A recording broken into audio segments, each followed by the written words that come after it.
ये सारा जगत परमात्मा के चैतन्य शक्ति का स्वरूप है। उसकी उत्पत्ति का कारण उसकी इच्छा ही है।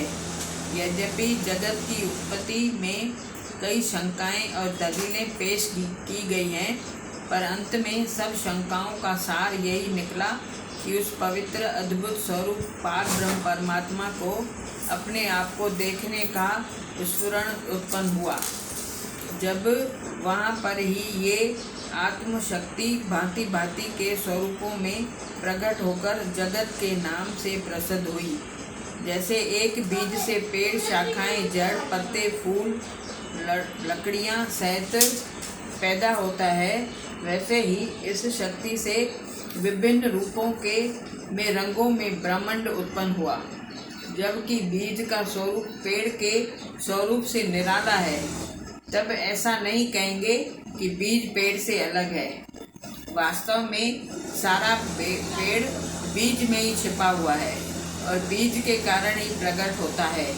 जैसे कि बीज और पेड़ एक ही वस्तु के दो नाम हैं, इसी प्रकार जगत भिन्न भिन्न वस्तुओं के और आश्चर्यजनक पदार्थों के संयोग से है, पर सत्ता उस पार ब्रह्म शक्ति की है। जब धर्म एक ही आवाज़ में कह रहे हैं कि इस जगत की रचना का आदि और अंत ईश्वर ही है, फिर विचार करने की बात है कि आदि और अंत के बीच सिवाय ईश्वर के और कौन है? केवल ईश्वर ही है। ईश्वर का पूरे ज्ञान न होने से इसको जगत कहा जाता है।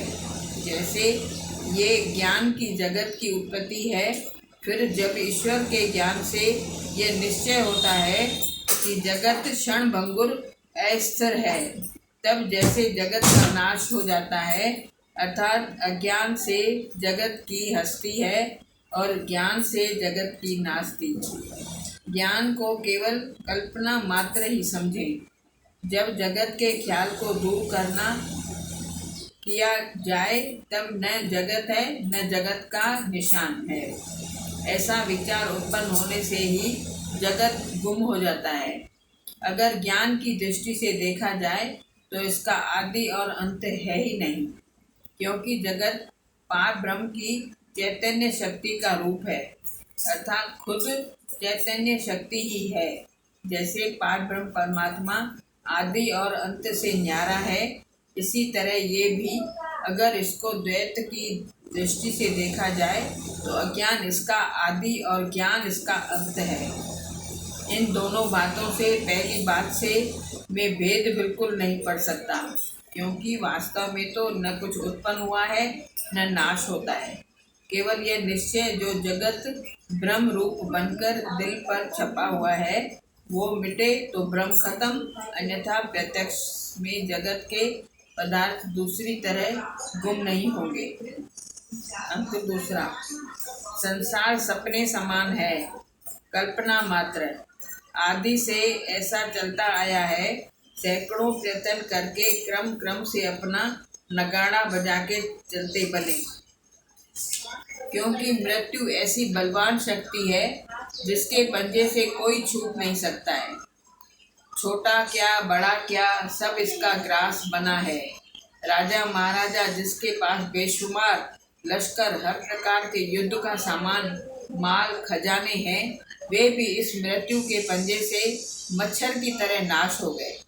खैर, उस बात को तो छोड़ो, आओ एक दृष्टि डाले महात्माओं अवतारों पर। श्री रामचंद्र, श्री कृष्ण महाराज, व्यास मुनि, साधुओं और भी कई अपने अपने समय पर अथाह ब्रह्म स्वरूप के समुद्र में गोता लगाकर समा गए। उनके नाम और कर्म के सिवाय कुछ भी नहीं रहा। ब्रह्मा विष्णु महेश जो जगत को रचते हैं, कई बार पैदा होते हैं और नाश होते हैं। फिर ऐसे जगत पर आश्रित होना केवल मूर्खता है। ये केवल दिखने मात्र क्षण भंगुर हैं, वास्तव में कुछ भी नहीं है। अज्ञान करके जगत के पदार्थ प्रिय और आकर्षक लगते हैं, लेकिन जब ज्ञान चक्षु खुले तब ये सब प्रतीत नाशवंत तुच्छ भासती है।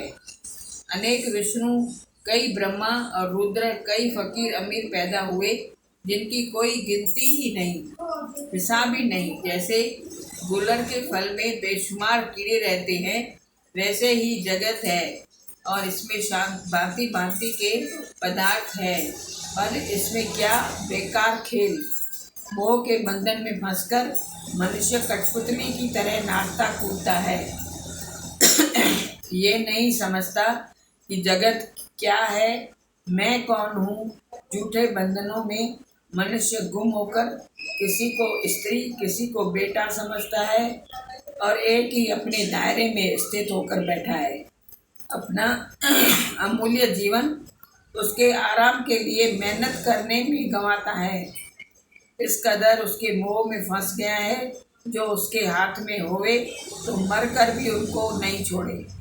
अफसोस ऐसे मनुष्यों पर है जो ऐसे विषय रूपी विष्ठा में कीड़े की तरह रहना पसंद करते हैं।